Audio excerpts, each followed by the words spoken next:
seem to be good. Let me get behind my thing here. Okay. So, welcome to Dee's Practice Pod. Today we're going to be speaking to Mr. Adam Pliss, the drummer for Mystic Rhythms, a tribute to Rush. I was fortunate enough on August 24th, 2018 to catch their show at the Paramount.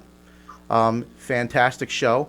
These guys really authentically play all the Rush tunes we know and love, and it's good because now that the band is no more, this is the only way you're going to catch them. So I highly recommend that you go and see them. So now we're going to have a nice conversation with Mr. Pliss, and here we go. So hello, sir. How are you? Great. Thanks a lot for asking me to chat with you. I'm honored to talk on your show for sure. Well, it's thanks for coming out of my. I'm sorry. Thanks for coming out of my birthday too. That was my birthday. Yeah, I remember. Show, Yes. Another good. Well, tell the folks how old you are.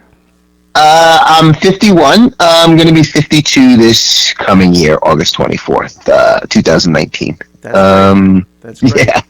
It's another testament to the fact that if you're talented and you eat right and take your vitamins, brother, you can you can continue to play. It's not all about the 20-year-olds, guys. As a matter of fact, you don't know all that much when you're 20 when you think you do.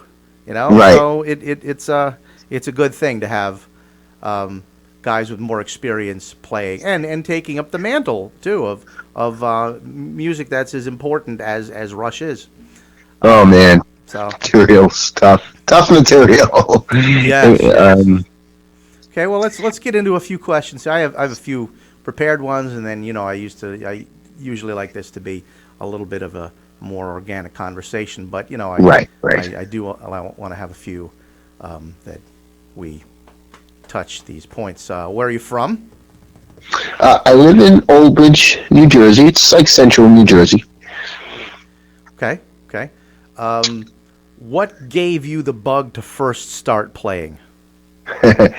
Well, it's funny. I was 9 years old. I started playing the flute, and I was the only guy around in school that played the flute, and I was in the girls section, and I actually was starting to get understand it a little bit. I played for about 4 years, so at about, I think around 13 is when I started to play the drums, because I was actually made in fun of, and people made in fun of me. I was sitting with the girls section, and I liked the flute, but I think I needed something else, and I kind of adhered to like the drummers and so forth, and I went over a neighbor's house one day, and he had a Neil Peart a Rush photo, but with the big picture of Neil's old kit, with the bells and all the, Right, yeah. I mean, every kit's got bells in China. This had the real tubular bells, that one, the old original one back then. Sure, certainly, yeah. And I was like, oh my gosh, that is so impressive. So it actually, right then and there, inspired me. I thought I wanted to play, and then right then and there, like a month later, my mom got me like a used little 4-piece drum kit.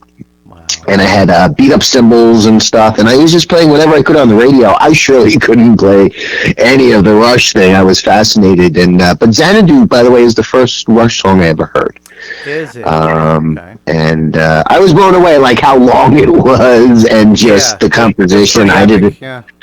Oh man! So that was one of my first Rush tunes, and so I think around 14 I had gotten a beat up drum kit, and I had saw that picture of Neil, and it inspired me to play. I was more fascinated by all the things that were around, chimes, triangles, right. all the toms, literally all the bells and and whistles. Yeah, I was like, what? Are you kidding me?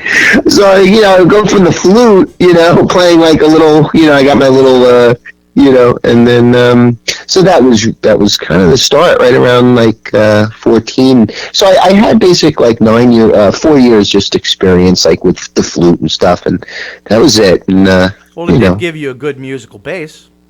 I think so. You You know? know, and like my aunt as well. I guess maybe a lot of people's aunts back then. You know, the organ and piano was kind of popular. So, Right. Yeah. I kind of got into that too. You know, I was kind of like into like playing piano, but you know, never really took any lessons or anything with that though. No. No. Okay. How long have you been in this band? Mystic Rhythms, you know, I've been playing with the guitarist Steve for a good 20 plus years, right? And Mystic, I think, you know, Mystic Rhythms was really one of my favorite songs. So I came up with the idea somewhere maybe around 6 years ago, 7 years ago. Um, Somewhere right around there, about 6, 7 years ago, and I think I've been playing with Paul for about three years, and then we were with another gentleman, Miko, for I guess for about 3 or 4 years. But we were really just rehearsing and practicing and just trying to learn the material.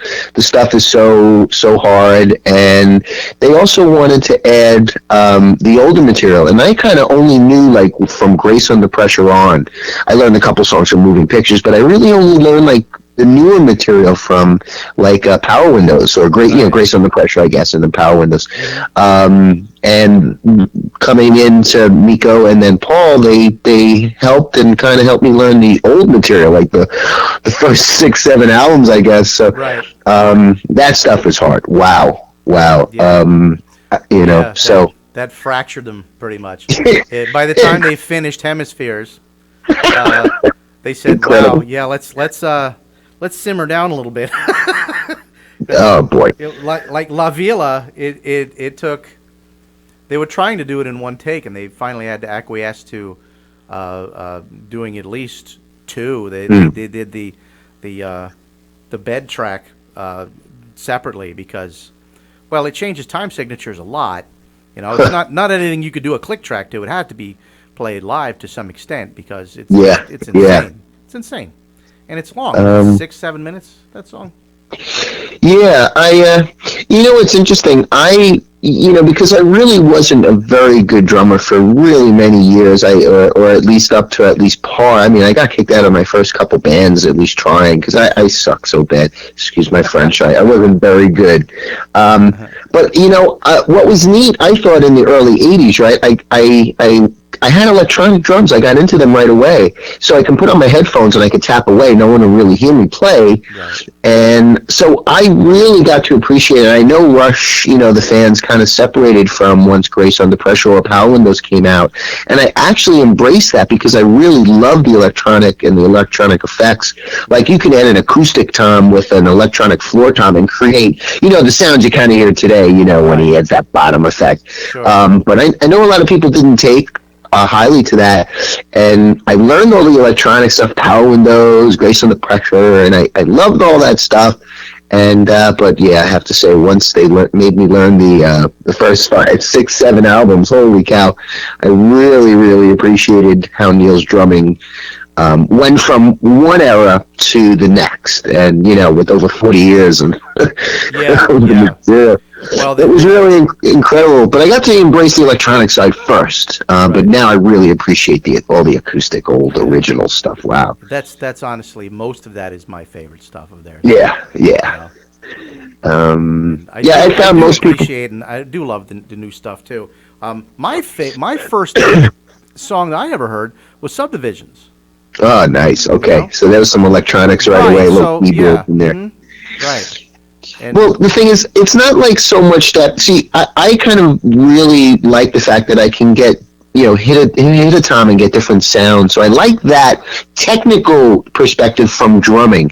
But I mean, overall, the older stuff just is kind of more. I don't know. It seems more appealing and raw, and I just seem to like that naturalness versus some of the electronic stuff.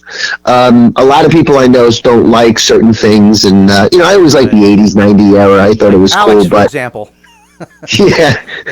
not a big fan of the synthesizers. Yeah, poor guy. He's like, well, what am I supposed to do? It's amazing because that guy's such an incredible player. He doesn't get the credit. I mean, Neil comes away with most of the accolades, It's but true. everybody in that band is just a murderer. is filling up gaps. Yeah, he had all the gaps filled up. It's like, hey, wait, wait a second, I'm playing that. Like, I'm doing that. Right. Yeah. Really neat. So you told me what your first Rush song was. What's your favorite if you had to pick one? Oh boy, it's a tough one. I guess I like the raw stuff. I mean, Hemisphere rocks, and this see it's an advantage because I have like 20 minutes or 30 minutes. I can argue that Right. versus a 5-minute animate. Like I love the opening, just 1/8 ride pattern on animate, for instance. Or it's interesting because there's certain songs that I kind of like just pieces of. You know what I mean? And that stand out like the Bravado or I think the drum pattern from Bravado, I'd like I'll add that into a drum solo or maybe my next drum solo if I have the opportunity. Like little sections here and there of things are really cool. The Scars little pattern on the toms are really cool. So that little section for drum, drum wise, it's really appealing to me. A lot of things versus let's say Spirit of the Radio might be a favorite for someone else. Right. And I really adhere to the drumming, so I don't know. It's a tough question. It's a tough answer. It's easier to go by album. It is. And they're one of those bands too, where there was such an evolution from album to album that you once you've listened to them for a little while, you can pretty much tell what song is on what album just by what it sounds like. Yeah, it's Rush was so unique that there are so many songs that touched like everybody I know. Like my sister passed, but she liked Taishan. Right. That was a really good one. Or The Garden. That's another touchy song that reminds me of my mom. Like some of the things, like the lyrics, "It is what it is." Like she says that a lot. It's a quote. So I don't know. There's so many things that are kind of touchy to me in certain aspects. But it's amazing how this 3-piece band has gotten, I don't know how many millions of people and fans together. You and I are talking because we're fans of Rush. Absolutely. You know what I mean? Yeah. It's pretty cool, and I appreciate the opportunity to let me chat with you. Yeah, it's fantastic. So, and the thing is, too, that it's sort of weird.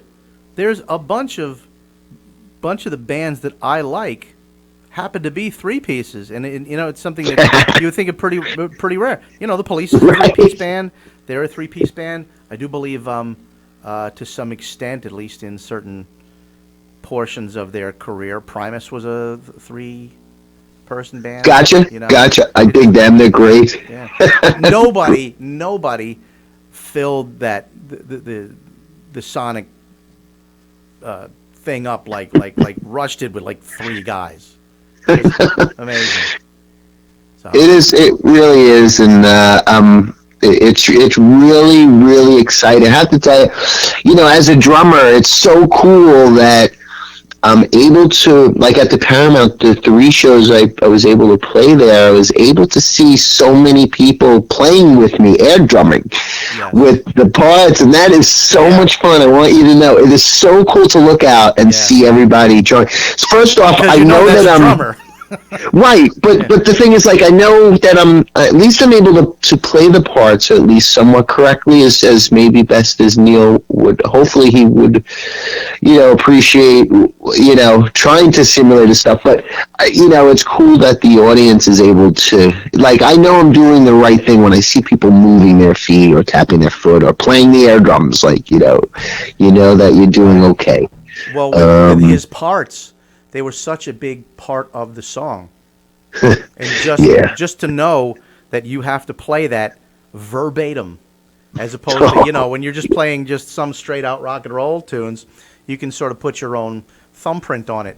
But with this stuff, the real true test is, can you play it the way Neil played it? And you do. So that's great to hear. It's been a tough, many rehearsals, and I don't know how many oak drumsticks I broke, but I've seen the picture that his wife Ann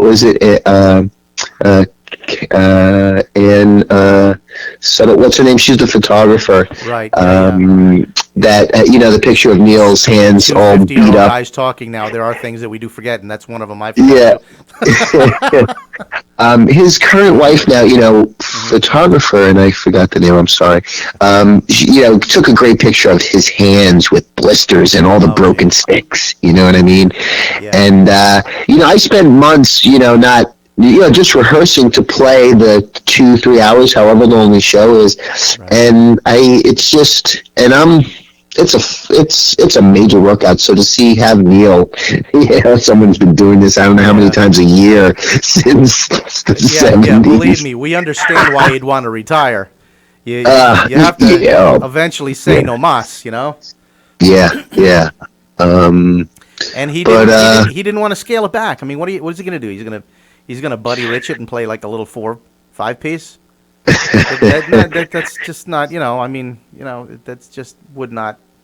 That wouldn't be him. So. yeah, my setup time usually it takes me like 2 hours to set up. Like for the Paramount, it's a good 2 hour setup with the drum kit that I have. And definitely a rough gig. I wonder if Neil knows that I have been privately taking secret drum lessons from him for centuries.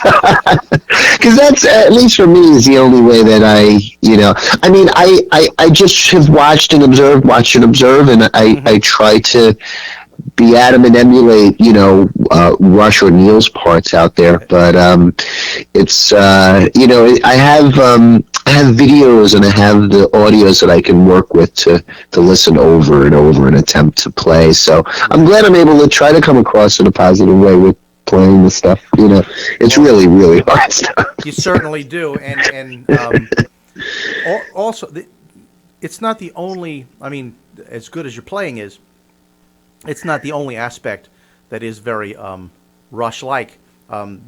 Your show, everyone in the band is great. They all, all of you guys play your parts perfectly, and there is a visual aspect to the show as well. I especially like the little thing that you do also with the front of your resonant head on your bass drum. That's pretty cool as it changes as they go through time. Yeah, Paul had the idea of Rush Through Time, our Getty Lee, and he put all the videos together. He literally spent so many hours. I mean, literally, we would be I'm so glad that, I appreciate the compliments. We try to rehearse as much as we could. But if he didn't have to do that, we'd be even tighter. Like, he spent, I don't know how many hundreds of hours just trying to get video and coordinate and get it all with the lighting. So he got really into it. So I'm really happy, and it seemed like it came across pretty cool. Besides some technical issues on that show. Well, the fire department had to come. I didn't. As I hear, what it basically was somebody bumped the emergency switch with their head. Because that's the perfect place to put it, right at eye level. Yeah, that's exactly right near a bar area where alcohol is flowing. Yeah, that's never going to get touched. Never. But I don't know. Other than that, it's a nice venue. I used to go to shows at that venue when it was still called the IMAC Theater. Oh wow. Yeah, and it was very much different. It very much looked way more like an old vaudevillian sort of a place before. Now they opened it up, and it's all very industrial looking, and it's a very cool place. I was so honored to play there. It was really cool. The last show, the second show we did, the owners came down. They were on the side, and during our break, they came down and just to shake my hand, shake Steve's, guitarist's hand. Paul was on the other side, but we got to meet the owners and stuff, and it was great. They want us back. I think we might actually have another show later this year. I don't have any dates or anything, but I was told there might be a good shot. We may be playing later this year there. Please, when you do, let me know, and I would love to see you guys again. Way cool. Yeah, we'll surely keep everybody posted and stuff. What a really fun venue. It's a really, really cool place. How are you close to there? Do you live fairly close to the Paramount? Not far at all. I'm in Hicksville. So Okay. Hicksville, Huntington, that's a 15, 20-minute drive tops. Right. So Gotcha. but perfect. What would you say is the hardest song you have to play? The hardest song? I for some reason had a lot of difficulty with Jacob's Ladder and La Villa Stragiato. I found them very, very difficult. I learned a lot with them. I still feel that I don't play them up to par, but Jacob's Ladder to me was very hard. I don't know what it was. It's just the patterns, really more towards the end of the song when the guitarist is kind of leading. Right. The main body of the song's in 5, so that could have something. Yeah, I had a little trouble with that at first, and bass players for some reason are always able to help me count it through, and they're able to help me figure it through. So, but I think it took me a short little bit of some stumbling to really get through it. I tried to put that on the back burner to learn that song like last, and I did. And then I finally learned it, and wow, I was so happy to get through it's such an unbelievable section. And now I feel pretty good with that song, and also La Villa, that little jazz section in the middle was always kind of little like, wow, it's a feel thing. I couldn't figure it out. I just couldn't. And then, what I did? I just took that little section, I don't know, and made a little loop of it, and made like a 5-minute loop, and kept listening over and over. Like any bumps in the road, I kind of make little loops of, and listen to them over and over, and that's how I'm able to get through the little sections over time. And if you look at my iTunes, I must have thousands of playtime per each song. So, the old stuff. When it's your job, that's your homework. Yeah, and I love it. I embrace it. And I don't know how they ever came up with writing this stuff or putting it together. It's unbelievable. It's because reverse engineering. Those early ones. A lot of it you had to just piece pieces of this song together because look at La Villa actually has a portion in it where they actually, unbeknownst to them, sort of took a piece of that. I don't remember the name of the song, but you'd see it on yeah, that part. Yeah. It's got a name too. I know it does. I just don't know what it is. But and they didn't even know they did it. But it fits in there so perfectly. Yeah, it's wicked. Interesting, little, and it speaks to actually kind of the goofy nature of some of what the band does. Even though a lot of their stuff's sort of on the stoic side, and it's very, very cerebral because of the fact that Neil writes all the lyrics, but they don't take themselves too seriously, and that's important, I think. That's another interesting part that took me time to learn, and it eventually led to feeling it versus playing it so mechanically, playing it like that. And I was able to, and I guess I learned a lot of learning about feel playing Rush material, believe it or not, because I think the stuff is so technical. Like you can get it precise, but it sounds more like metronome or clicky than it would be, let's say, just natural on certain things, like the opening of Spirit. Those tom fills, I've heard a lot of players play very mechanical the parts, but it just didn't seem smooth and on, and I don't know, there's something different about it's some hard stuff. Well, some great, I mean, everybody's approach.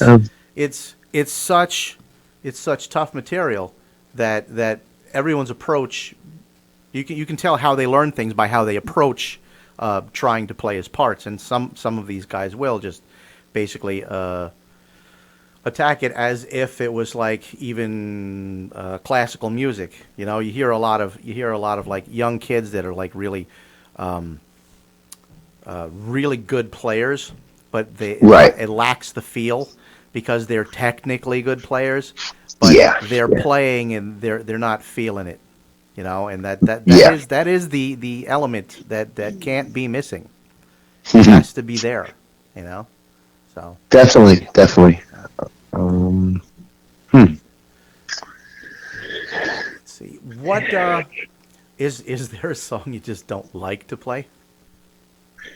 Um, let's see. Well, in our Rush Through Time thing, we didn't cover anything from the Vapor Trails album. I mean, Test for Echo album. Oh, okay. Um, and I, I, I mean, there's a couple of songs maybe on there that weren't my favorite. Although I like it was raw, some of the stuff. But I don't know. Um, uh,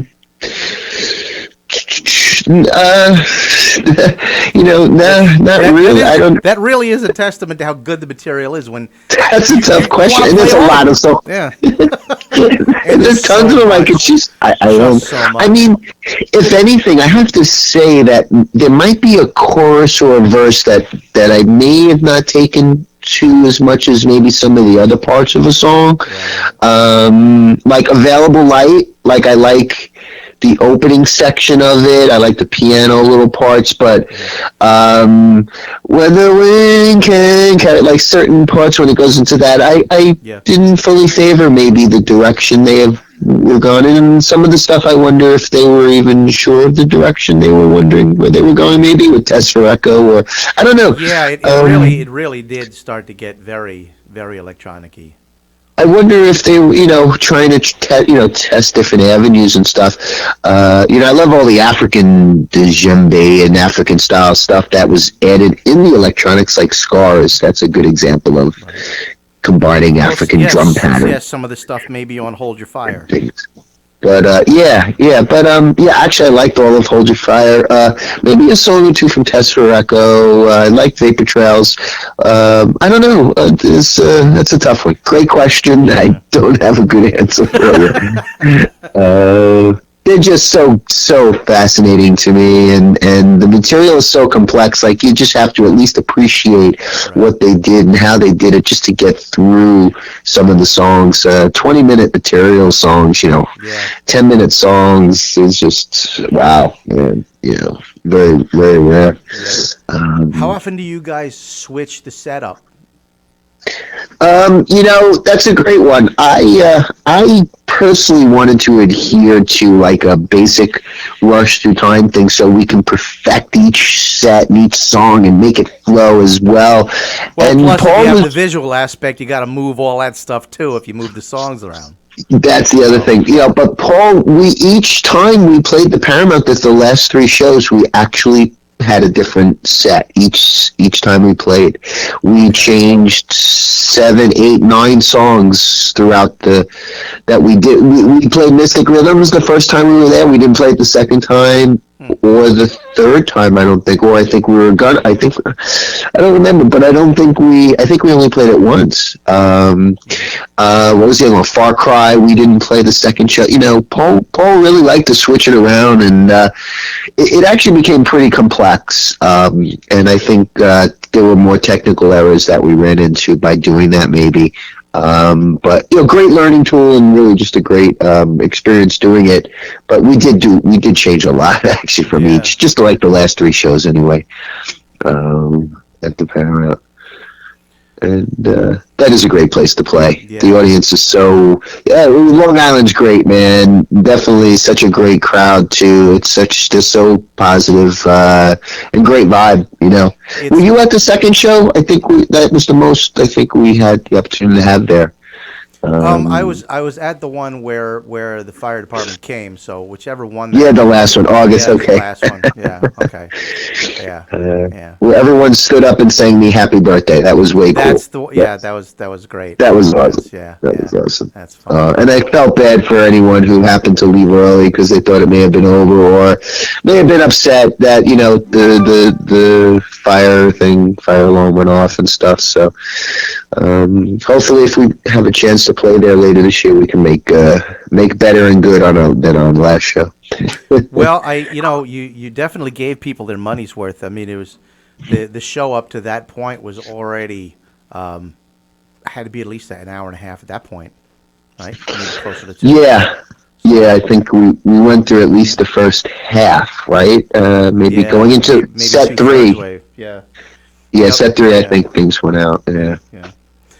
But Um, well, I got to tell you, it's I plan on going to see you guys again, and man, I love to suggest see that you. anybody does. Please, Yeah. yeah, come up. I'll bring you backstage. Come on, look behind the kit. Come on, That sounds really just cool. ask for me. Hey, where's Adam? And yeah, bring you up there. We'll get some I pictures or something, whatever. We'll just hang out. I think we have a friend in common. Paul's in more than one band, right? He's also in that. Yeah, Paul's and Jesse's Girl. Right. Yeah. Does very, very well. Very successful band. They do really great, and I'm so proud of him. He really they do a dozen shows a month, man. They're making a lot of people are so happy with their stuff. That's cool. Because Um, I know that he works with my friend. He calls himself D-Wiz. yeah, Yeah. yeah. Yeah. Yeah. He's a friend. Um, I know him since I don't know, middle school. oh wow, gotcha. We go way back. Cool. Yeah. Yeah. He's a nice. Yeah, they got it really going over there. They do a lot of things, which is really cool. I really wish that Paul, because I don't really know any other Gettys that really can fit that spot, the Getty spot, and I really wish I had the opportunity Yeah, to play more, it's a but. unique thing.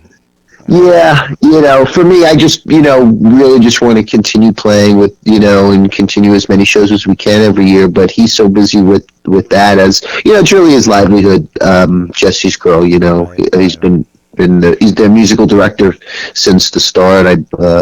So they do well, and they do like cruises too. I think they got, I think they just had a cruise ship stuff down in like Oh, Florida, okay. Bahamas and stuff. People really dig the material, all that old stuff. It's pretty cool. All that, Yeah, well, when you take an entire decade, yeah, pretty much, yeah, and all of the different material that you can play, you're not going to find. Everyone's going to be able to find something that they like. So right. that's a cool thing. Um, Yeah. Wish we had a chance we could take it on the road a bit more and do a lot more shows, but I know we have some quality shows when we play, and I think our next one, if we play at the Paramount, is going to be the best one yet. Okay. 'Cause, What other ones do you have booked?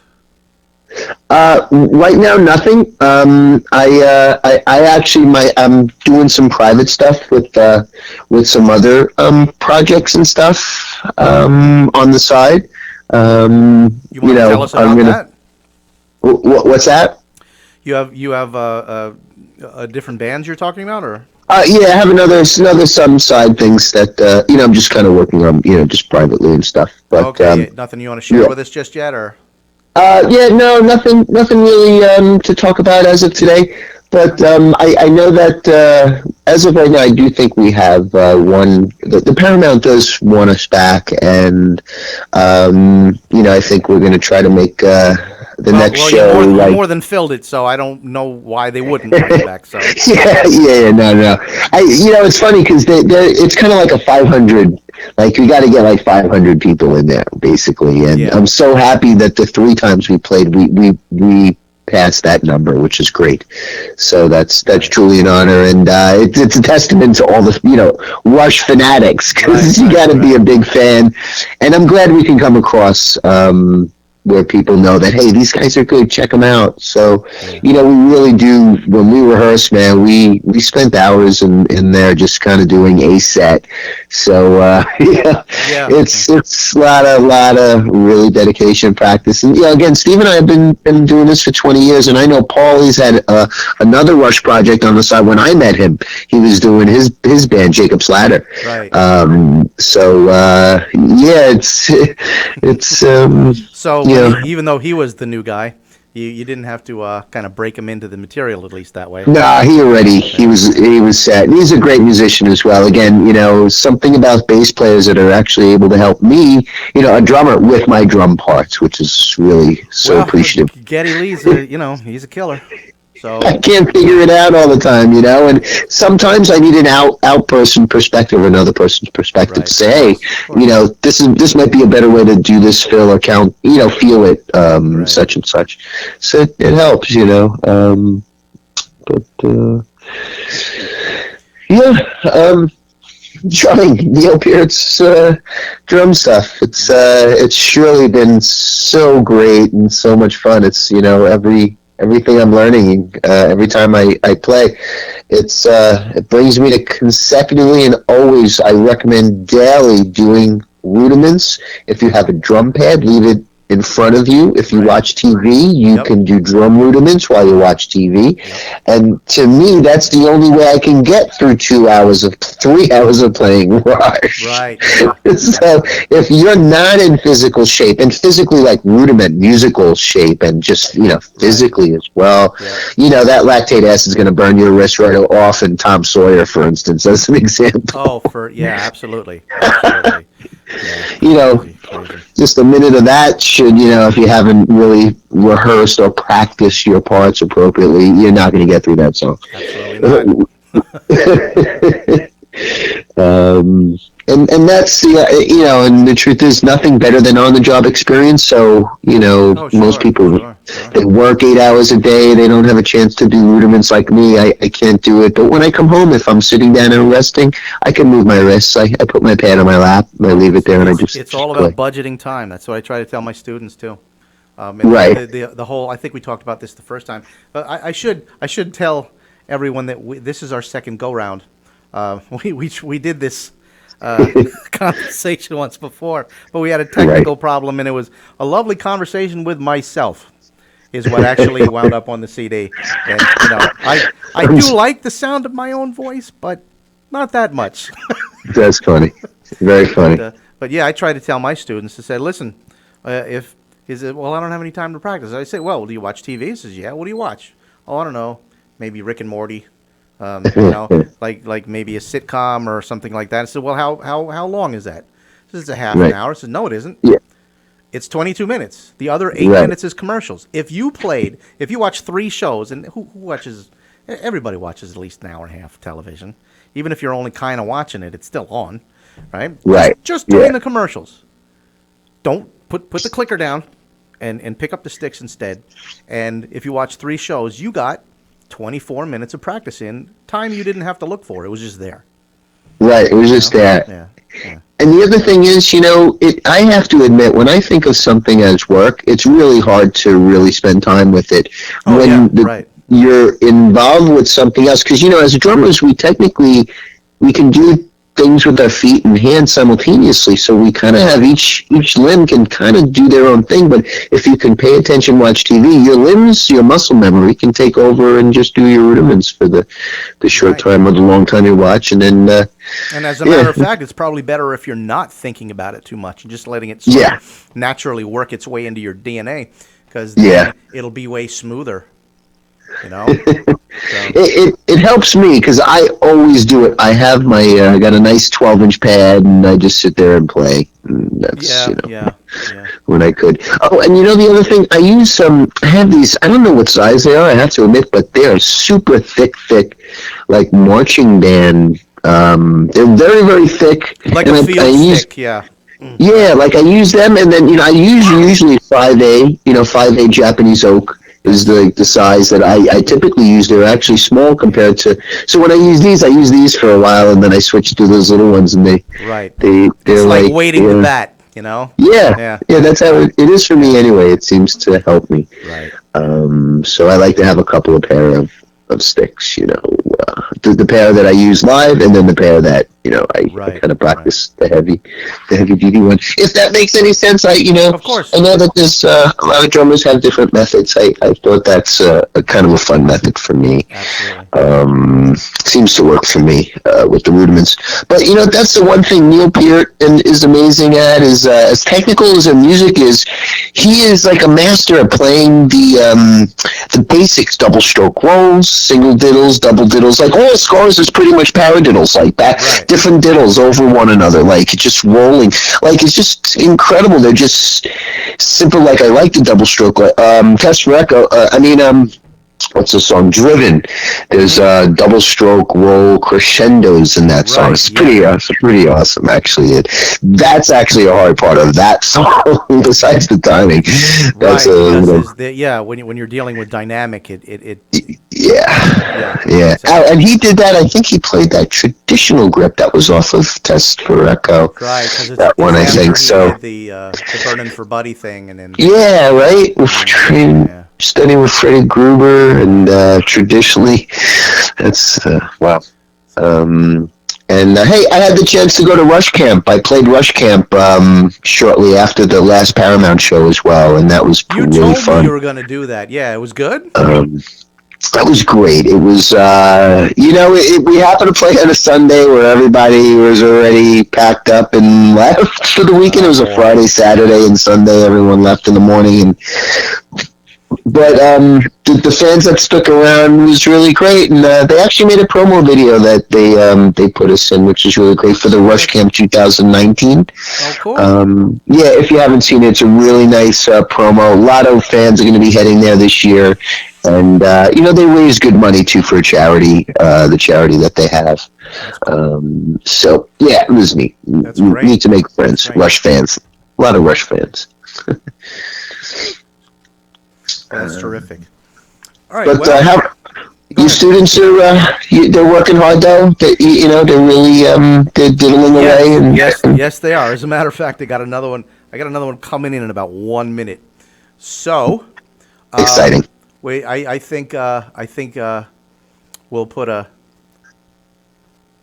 stopper on this one, and I'd love to have you on again. Maybe we could talk about other stuff at some point, And if I'm Yeah, absolutely, Andrew. Whatever you need, man. For sure. I appreciate you asking me to just chat with you and stuff. Thanks a lot. okay, And any shows, please come around. I want to shake your hand. that would be And fantastic. Yeah, I'm hoping to come see you when you come play in the Long Island area again. yeah, I'll definitely keep you posted Terrific. if I have that up soon. I think we are going to be playing possibly October. I think I have a Awesome. cruise thing, but yeah, we'll see what That's happens. great. Um, Okay. Thanks a Terrific. lot, Andrew. Well, thank you Thank very you much. so much. Yes. And Well, rush on. rush on. This has been D's Practice Pod, and I've been speaking to Mr. Adam Pliss, and I had a great time, and hopefully this will be one of many times I get to talk to you. It was a pleasure, and look forward to speaking to you again anytime soon. That sounds great. You Have have a a great great day, day Andrew. now. Take care. Okay. See Bye-bye. you. Cheerio. Bye-bye. Bye-bye.